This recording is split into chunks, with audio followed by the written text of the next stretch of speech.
오늘 우리가 함께 볼 하나님의 말씀은 사도행전 19장 21절에서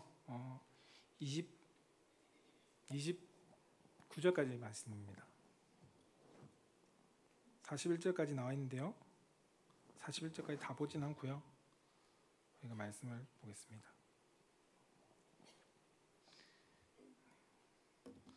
함께 보겠습니다. 한 절씩 교독하겠습니다. 이 일이 있은 후에 바울이 마게도냐와 아가야를 거쳐 예루살렘에 가기로 작정하여 이르되 내가 거기 갔다가 후에 로마도 보아야 하리라 하고, 자기를 돕는 사람 중에서 디모데와 에라스도 두 사람을 마게도냐로 보내고 자기는 아시아에 얼마 동안 더 있으니라. 그때쯤 되어 이 도로 말미암아 적지 않은 소동이 있었으니, 즉 데메데리아라 하는 어떤 은장색이 은으로 아데미의 신상 모양을 만들어 직공들에게 적지 않은 벌이를 하게 하더니, 그가 그 직공들과 그러한 영업하는 자들을 모아 이르되 여러분도 알거니와 우리의 풍족한 생활이 이 생업에 있는데, 이 바울이 에베소뿐 아니라 그의 전 아시아를 통하여 수많은 사람을 권유하여 말하되 사람의 손으로 만든 것들은 신이 아니라 하니 이는 그대들도 보고 들은 것이라. 우리의 이 영업이 천하여질 위험이 있을 뿐 아니라 큰 여신 아데미의 신전도 무시당하게 되었고 온 아시아와 천하가 위하는 그의 위엄도 떨어질까 하노라 하더라. 그들이 이 말을 듣고 분노가 가득하여 외쳐 이르되 크다 에베소 사람의 아데미여 하니, 온 시내가 요란하여 바울과 같이 다니는 마게도냐 사람 가이오와 아리스타고를 붙들어 일제히 연극장으로 달려 들어가는지라. 아멘. 이 시간 원로 목사님 나오셔서 세상의 물결에 휩쓸리지 말라라는 말씀의 제목으로 말씀을 선포해 주시겠습니다.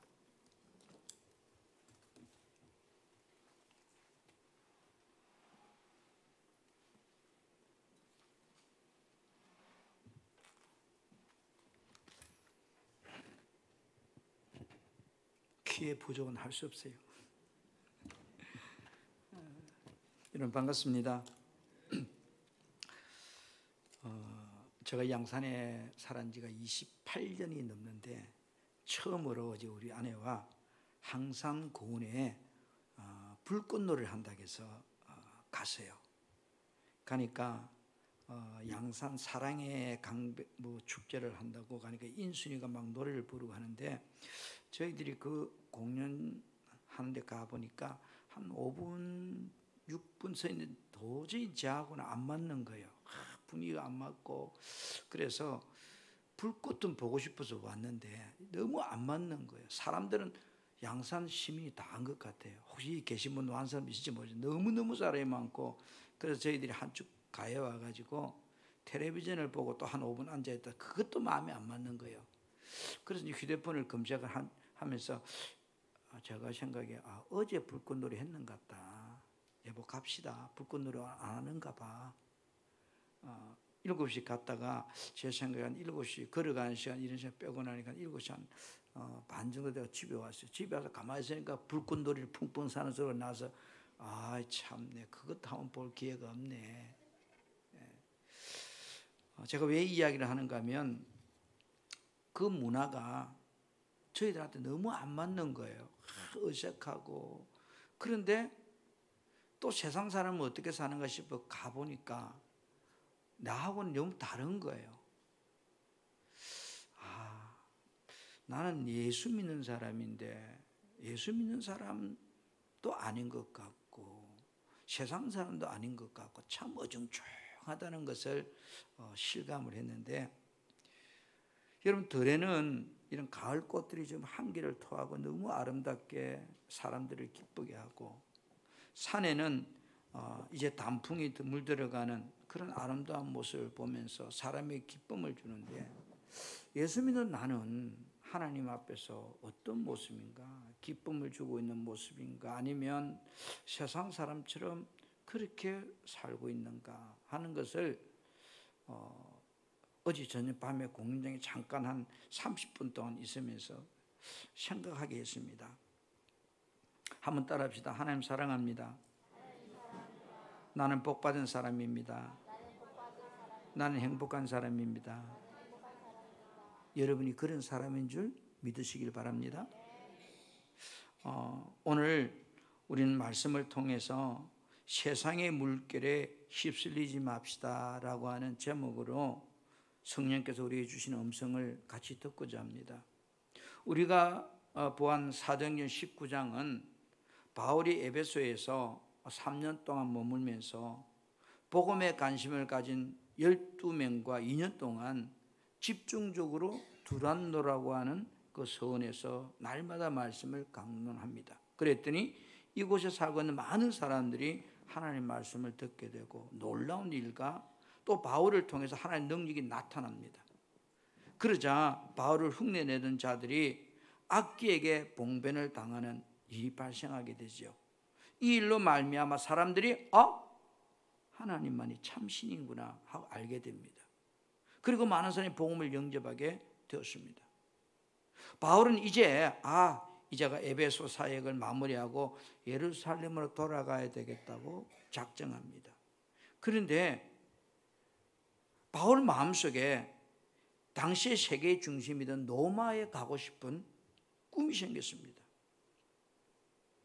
이런 계획을 세울 때 에베소의 언장색들이 소요를 일으키고 오늘 이 소요를 말미암아 막 혼란한 상황을 보게 되는데 이 모든 소요를 서기장이 잘 해결함으로 마무리하는 그런 내용의 말씀이 우리가 보았던 21절부터 41절까지 말씀입니다. 사랑하는 성도 여러분, 예수를 믿어도 영이 깨어있지 않는 사람은 자기 욕심을 추구하는 일에 동조하는 사람이 됩니다. 내가 복음을 믿는 성도라면 세상에서 우리는 어떻게 살아가야 될까 하는 것을 오늘 성경은 우리에게 그 답을 말하고 있습니다. 한번 따라하겠습니다. 성도는 복음의 비전을 품고 사는 사람입니다. 누가 당신의 삶의 목적이 무엇입니까? 라고 여러분에게 질문을 던진다면 두 가지 답을 할 겁니다. 불신자들, 세상 중심으로 사는 사람들은 세상에서 잘 먹고 잘 살고 행복하려고 사는 거지요 라고 말할 겁니다. 그러나 정말로 구원받은 성도라면 나는 영혼의 때 그날을 위해서 지금 살고 있습니다 라고 대답할 겁니다. 여러분은 어느 대답에 가깝습니까? 영혼의 때를 위해서 살고 있다고 말할 수 있는가요? 아니면 세상에서 잘 먹고 행복하게 살고 있다고 말할 수 있습니까? 오늘 보면 사도행전 19장 21절은 이렇게 말씀하고 있습니다. 이 일이 있은 후에 바울이 마게도나와 아가야를 거쳐 예루살렘에 가기로 작정하여 이르되 내가 거기 갔다 후에 로마도 보아야 하리라. 이 일이 있은 후란 말은 뭘까요? 에베소에서 주의 말씀 힘있게 흥황하고 많은 사람이 구원받는 역사가 일어나자 바울은 이제 에베소에서 사역을 마감하고 마게도니아를 거쳐서 아가야를 거쳐서 예루살렘으로 돌아가려고 이런 결정을 한 때를 말합니다. 그런데 바울의 마음속에 한 가지 꿈이 생깁니다. 바울은 1차, 2차, 3차 전도 여행을 통해서 긴 여정을 지금까지 살아왔습니다. 그가 구원받고 그런데 이제 3차 전도 여행을 마감할 시점에 그의 마음속에 새로운 꿈이 생기는 겁니다. 로마에도 보아야 하리라. 그는 현실에 안주하기보다는 복음을 향한 꿈이 그 안에서 일어나는 것을 보았습니다. 여러분, 하나님은 하나님의 소원 복음 전파를 위해서 어차피 누군가를 사용합니다. 내가 바로 하나님께서 사용하는 그 사람이 되겠다는 꿈을 우리도 바울처럼 가져야 됩니다. 여러분, 사도행전을 우리가 보면서 구원받은 성도라면 어떻게 살아야 하는지를 바울이라는 사람을 통해서 우리에게 보여주고 있는 말씀이 사도행전입니다. 바울은 1차, 2차, 3차 정말로 전도 여정을 통해서 죽을 고생을 수없이 한 사람입니다.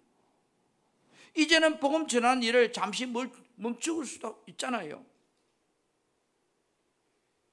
쉬고 싶잖아요. 그러나 그 마음속에 로마를 향한 새로운 전도의 꿈을 가지는 모습을 보면서 아, 바울이란 사람은 전도에 미친 사람이구나. 영혼 구원에 미친 사람이구나. 예수에 미친 사람이구나 라는 생각이 듭니다. 제가 여러분에게 이 말씀을 전해서 송승일은 예수에 미친 사람인가? 전도에 미친 사람인가? 이 질문 앞에 자신 있게 대답이 안 나오더라고요.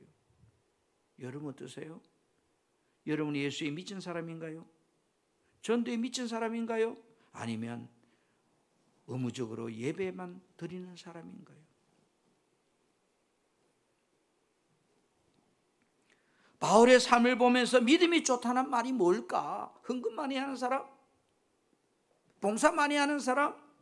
예, 그 사람도 믿음이 좋은 사람이죠. 그러나 바울의 삶을 보면 영혼들에게 복음을 전하고자 하는 꿈을 멈추지 않고 그 일에 도전하는 사람이 믿음이 좋은 사람이라는 것을 말해줍니다.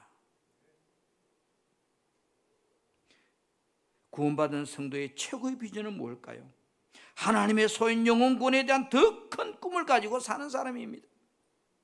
내가 돈을 많이 벌려고 하는 이유가, 내가 출세하려고 하는 이유가, 내가 행복하게 살려고 하는 이유가 잘 먹고 잘 사는 것이 아니라 더 많은 영혼을 구원하기 위한 하나님의 꿈을 이루기 위한 삶이 목적이 된다면 우리는 분명히 하나님께서 우리가 세상적인 것을 이루어 주실 겁니다. 전도는 갈수록 힘듭니다. 그러나 힘들다고 전도가 안 되는 것은 아니잖아요. 우리 교회도 여러분들도 더 많은 영혼을 구원하고자 하는 꿈을 꾸고 전도한다면 우리 풍성한 교회는 분명히 지금보다 부흥되리라 믿습니다. 우리들도 바울과 같이 영혼 구원의 꿈을 가지고 양산을 향하여, 부산을 향하여 우리가 나간다면 나를 통해서 사람들은 양산의 7%, 8% 예수 믿는다고 말합니다. 그러나 이 양산도, 이 부산도 서울이나 경기도나 이 전라도처럼 20%가 넘는 그 영혼들이 주님 앞에 돌아오는 날이 반드시 올 것입니다.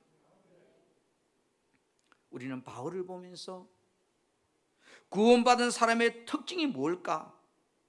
항상 믿음의 눈으로 보고 꿈을 꾼다는 것을 우리에게 보여줍니다. 지금 삶이 고통스럽고 내가 어렵다고 내일까지도 어려운 건 아니잖아요. 홍 여러분들 중에 오늘 이 유튜브를 통해 영상을 보시는 성도들 중에 몸이 약한 분은 믿음으로 건강을 바라보시길 바랍니다. 결혼 정년기에 우리 청년들은 포기하지 마시고 배우자와 함께 결혼해서 행복한 가정을 꾸리는 꿈을 꾸시기 바랍니다. 하나님은 우리의 내일을 축복하시는 분입니다. 믿음의 눈으로 꿈을 꾸고 사업하시는 분은 사업자의 축복을 꿈을 꾸십시오. 물질의 축복의 꿈을 꾸십시오. 직장 생활하는 사람 성진의 꿈을 꾸십시오. 왜? 꿈이 나를 위한 세상적인 정욕적인 욕심이 아니라면 하나님은 여러분이 꿈꾸는 일을 주와 복음 위해서 쓸 수 있도록 반드시 이루어 주실 겁니다. 바울은 자신이 노마를 보는 것이 자신의 욕심이 아니라 하나님의 위대한 계획이라고 그는 믿었습니다. 꿈을 가진 사람은 고통과 희생을 두려워하지 않습니다. 여러분이 지금 당하는 고통과 어려움이 두렵게 여기는 사람은 꿈이 없다는 겁니다. 비전이 없다는 겁니다. 그렇기 때문에 현실이 두렵고 힘든 거예요. 공부가 재미없고 힘든 사람은 공부를 통한 비전이 없기 때문에 힘들어서 포기합니다. 바울은 노마를 보기까지는 그 과정이 여러분 우리가 사도행전을 계속 보면 결코 평탄하지 않았습니다. 태풍을 통해 죽을 뻔도 했고 뱀에 물리기도 하고 수많은 핍박과 수고와 희생이 그 삶에 있은 뒤에야 그는 노마를 볼 수 있었습니다. 여러분 여러분의 삶이 영광스러운 미래를 보는 사람이라면 현실의 고난이 문제가 되지 않습니다. 고통과 아픔이 오히려 용기가 되고 기쁨이 되고, 삶의 현장이 힘들수록 마음속에는 불이 있습니다. 뜨거움이 있습니다. 하나님께서는 이 뜨거운 불을 가진 그 심령들을 통해서 하나님 나라를 이루어가고 하나님의 꿈을 이루어가신다는 것을 우리는 믿어야 됩니다. 그런데 여러분, 사람들은 다 믿음이 있습니다. 그런데 믿음이 있는데 왜 꿈이 이루어지지 않지요? 꿈은 있는데 왜 이루어지지 않을까요? 믿음을 가지고 희생하는 사람을 통해서 그 꿈을 하나님은 이루십니다. 꿈을 품고 여러분들이 이웃을 향해서, 교회를 향해서 희생의 짐을 짊어질 때 그 사람을 통해서 하나님은 일을 행하십니다. 그렇다면 여러분, 누가 이 양산 영혼을 위해 이 복음의 짐을 지어야 할까요? 우리들이 바울같이 로마도 보아야 하리라, 내가 양산의 영혼을 보아야 하리라는 꿈을 가진 사람이 된다면, 이 바울의 애침이 우리 교회의 애침이 되고 여러분의 애침이 된다면 분명히 나를 통해서 이 양산은 변화될 것입니다. 여러분이 따는 직장은 변화될 것입니다. 하나님께서 남쪽 유다 백성들이 하나님을 떠난 삶을 살 때 하나님께서 그들을 심판할 자를, 애칠 자를 찾고 있었습니다. 하나님께서 당신을 심판할 것이라고 회개하라고 애친다가 고난을 당할 수도 있습니다. 어려운 일입니다. 그러나 이사야는 하나님의 찾으시는 그 사람이 내가 되겠습니다. 이사야 6장 8절에 보면 내가 또 주의 목소리를 들으니 주께서 이르시되 내가 누구를 보내며 누가 우리를 위하여 갈고 하시니 그때 내가 이르되, 이사야가 말하되 내가 여기 있나이다, 나를 보내소서. 여러분, 구원받은 성도는 바울처럼 복음의 비전을 품고 하나님이 찾는 자리에 내가 나가는 사람이 되어야 됩니다. 한번 따라합시다. 양산의 영혼 구원, 누가 갈고 내가 가겠나이다. 아멘. 두 번째로 여러분 따라합니다. 세상은 자신의 욕심만을 추구하고 삽니다.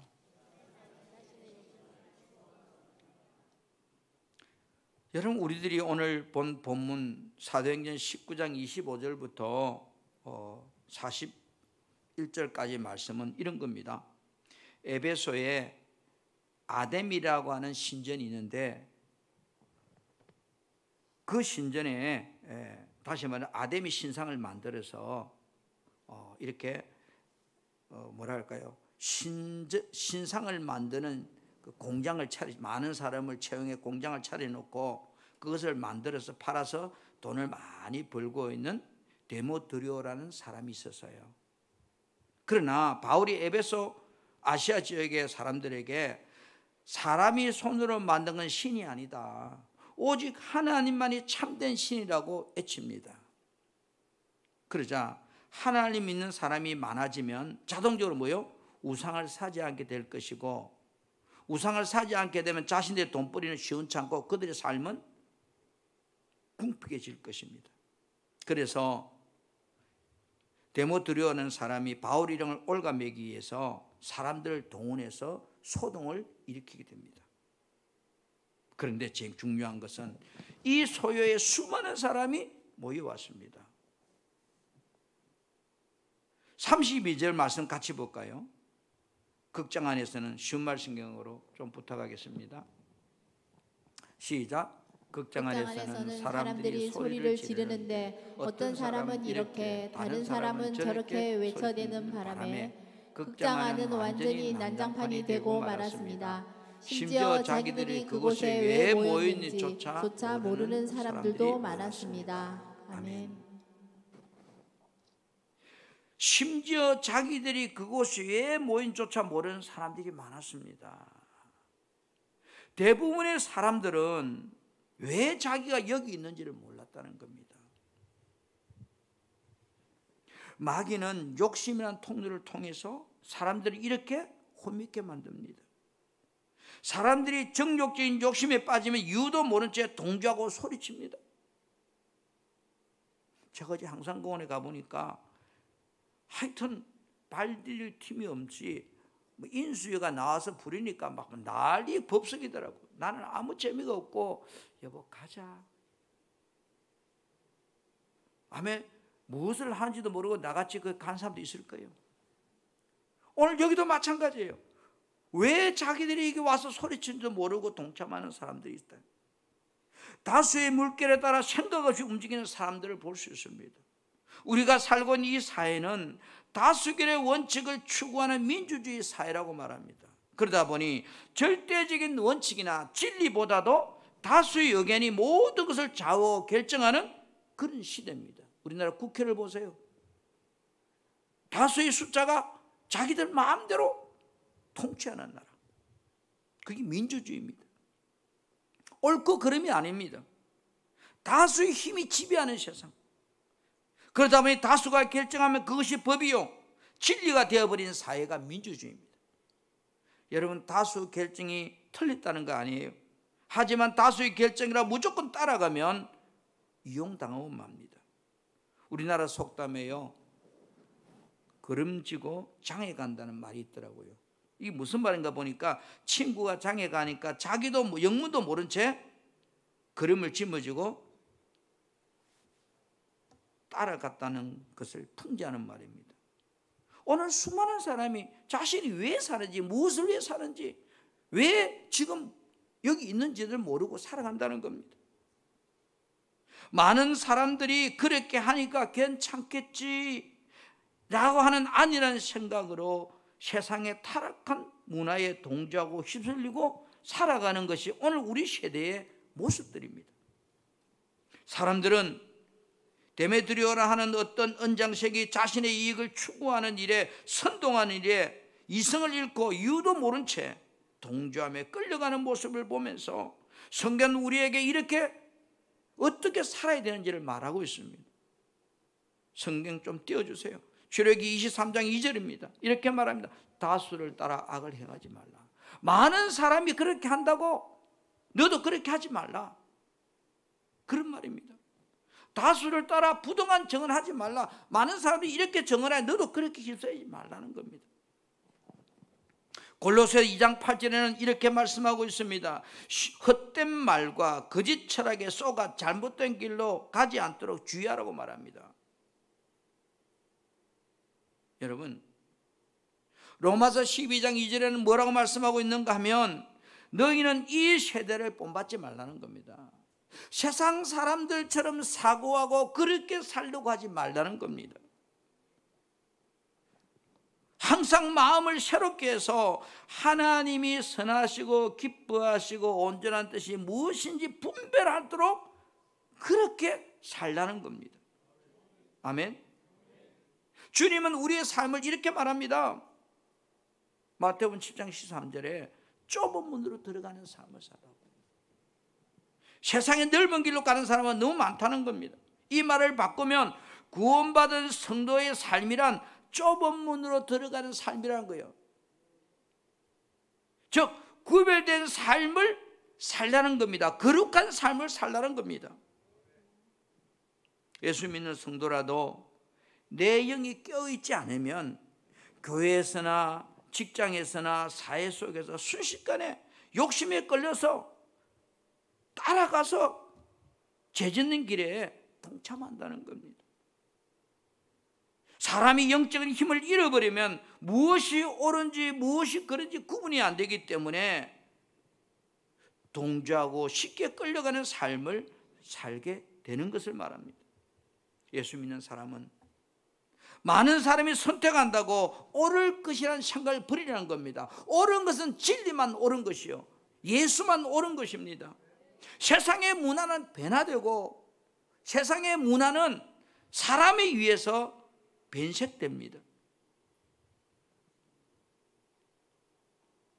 세상 방식과 물결에 휩쓸리지 않으려면 여러분, 우리가 어떻게 살아야 될까요? 물고기가 바닷속에 살아있으면 썩지 않습니다. 그러나 물고기가 죽으면 소금물에서도 썩습니다. 우리가 세상이라고는 이 세상에 살고 있지만, 마귀가 지배하는 세상이지만 거기서도 우리 영이 살아있으면 우리가 죽지 않습니다. 그래서 하나님의 말씀과 기도로 내 영이 성령 충만해서 항상 깨어있으면 세상 물결에 휩쓸리지 않고 진리의 삶을 사는 삶을 살게 된다는 것입니다. 세 번째로 한번 따라합시다. 복음을 전할 때 방해자를 무서워하지 말자. 하나님은 돕는 자를 붙이십니다. 여러분, 제가 다시 질문해 볼게요. 구원받은 성도는 땅에 소망을 두고 사는 사람인가요? 하늘에 소망을 두고 사는 사람인가요? 땅의 일도 우리가 행복해야 되지만 진정한 행복은 하늘의 소망입니다. 아멘. 구원받은 성도는 하늘의 소망을 두고 영혼의 때를 준비하고 사는 사람입니다. 왜? 구원받은 성도는 그 때를 위해서 복음을 전하고 사는 사람이라고요. 아멘. 그래서 우리가 지혜로운 사람은 어떤 사람인가? 주님 앞에 내 삶이 서는 그 순간까지 이 복음의 빛을 비추고 사는 사람입니다. 사도 바울은 로마에서 복음을 전하다 결국은 죽지요. 그러나 그 죽음이 헛되지 않습니다. 복음은 비치기에 어둠을 몰아내는 힘을 가지고 있습니다. 사람의 마음이든 사회의 공동체든 복음이 들어가면 이 어둠이 삐화돼서 부딪힘이 일어납니다. 빛과 어둠이 공존할 수 없기 때문에. 왜 부딪힐까요? 지금까지 살아왔던 잘못된 삶의 방식과 자신이 지배하던 악한 영과의 싸움이 내 안에서 사회 속에서 일어나기 때문에 로마서 7장 15절부터는 부딪힌다는 겁니다. 바울에 의해서 에베소의 복음이 전거되자 우상을 섬긴 자들 속에 부딪힘이 일어났습니다. 소요가 일어났습니다. 여러분, 우상은 신은 되지만 참신은 아닙니다. 사람의 손으로 만든 것은 신이 아닙니다. 죽은 금속품과 돌조각에 불과할 뿐입니다. 손으로 만든 것은 신이 될 수 없기 때문에 조각품은 될지 모르지만 인간은 구원할 수가 없습니다. 참된 신은 오직 하나님뿐입니다. 하나님만이 유일한 신입니다. 세상의 종교들이 사람을 구원해 줄 수 없는 이유가 뭔가요? 종교는 될 수 있지만 그 속에 생명이 있기 때문에 그 사람을 구원하지 못합니다. 그래서 여러분, 불교에는 제삼이 없고 생명이 없습니다. 그 이유는, 그런 이유는 보세요. 스스로 해탈하라고 합니다. 절에 가면, 그죠? 네가 깨달아서 해탈하라는 겁니다. 생명이 없는 종교, 인간이 제사함을 받는 구원의 길은 오직 복음, 예수밖에 없습니다. 예수 그리스도를 믿는 것 외에는, 그 방법 외에는 영생의 길이, 구원의 길이 없기 때문에 오늘 사도 바울은 담대하게 지금 이 복음을 에베소에서 전하고 있었던 겁니다. 여러분, 우리들이 왜 복음을 전해줘야 할까요? 사람들이 소망을 얻는 길이 예수밖에 없고 구원이 예수밖에 없기 때문에 우리가 전해줘야 되는 겁니다. 우리가 복음을 전하면 저항이 생깁니다. 어둠의 세력이 저항이 생깁니다. 복음이 전거되면 어둠의 세력이 반드시 여러분을 저항하게 되어 있습니다. 왜요? 마귀는 사람들이요, 자신의 이익에 민감하도록 반응하도록 그렇게 역사하기 때문입니다. 그러나 복음을 전하면서 두려워하지 말아야 합니다. 내가 복음을 전하는데 상대방이 어떻게 반응한다, 저항한다, 여러분, 그러면 우리는 두려워하는데, 아하, 복음의 빛이 저 어둠 속에 지금 비추고 있다는 증거구나, 이렇게 생각이 됩니다. 그러니 담대해져. 우리가 복음을 전하면 나를 잘 아는 사람이, 때로는 가까운 사람이, 친척들이 핍박하고 방해할 수 있습니다. 그러나 오늘 말씀을 보면 하나님께서 피할 길을 주시고 돕는 자를 붙여주셨습니다.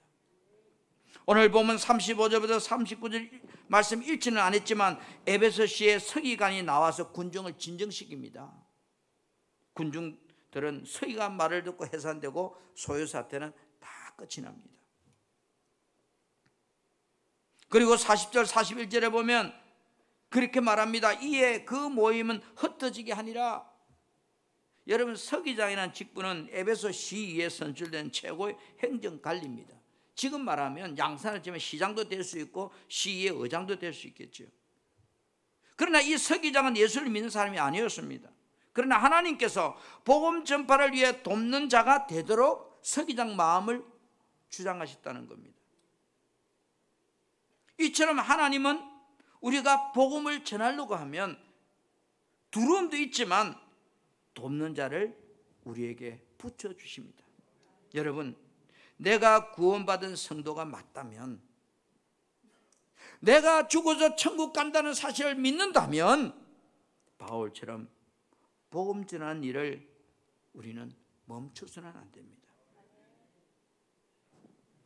사랑하는 우리 풍성한 성도 여러분, 구원받은 성도는 바울처럼 현재에 머물려고 하지 말고 더 큰 꿈을 가지고 나아가려고 해야 됩니다.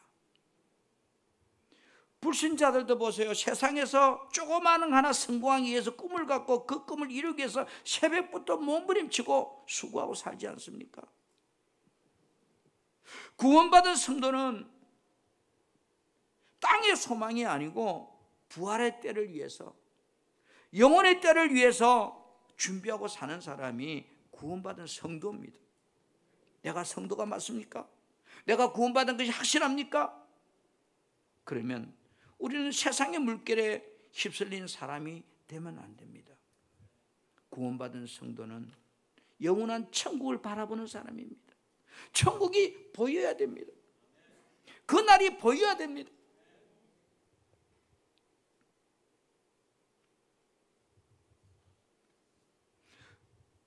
복음을 전하다가 고난이 조금 닥쳐온데도 여러분, 우리는 실망하거나 포기하지 맙시다. 지난주에 우리 전도 잔치를 열었는데 그 사람들이 한번 왔다가 끝났다고 여러분 실망하지 마세요. 하나님의 때가 되면 또 그 영혼이 올 수 있습니다. 중요한 건 내가 예수를 말하느냐 말하지 않느냐가 중요한 겁니다. 사도 바울은 가슴에 노마를 품었습니다. 여러분, 우리는 양산의 영혼에 대한 꿈을 가집시다. 우리 풍성한 교회가 이 양산을 살리고자 하는 꿈을 가집시다. 여러분이 여러분의 가정들을 살리고자 하는 꿈을 가집시다. 아멘. 주님은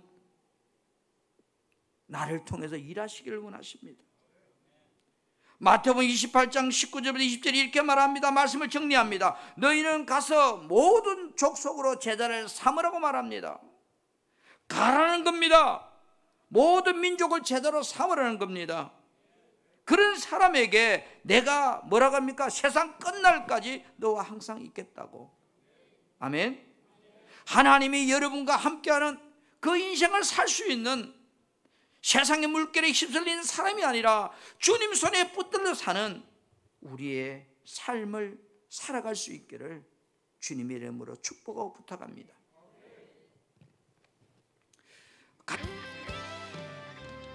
우리 사랑하는 성도 여러분, 나의 가장 귀한 삶, 세상에서 좀 출세하지 못해도 주님 앞에 섰을 때에 고귀한 삶, 귀한 삶 만들어 가야 될 줄 믿습니다.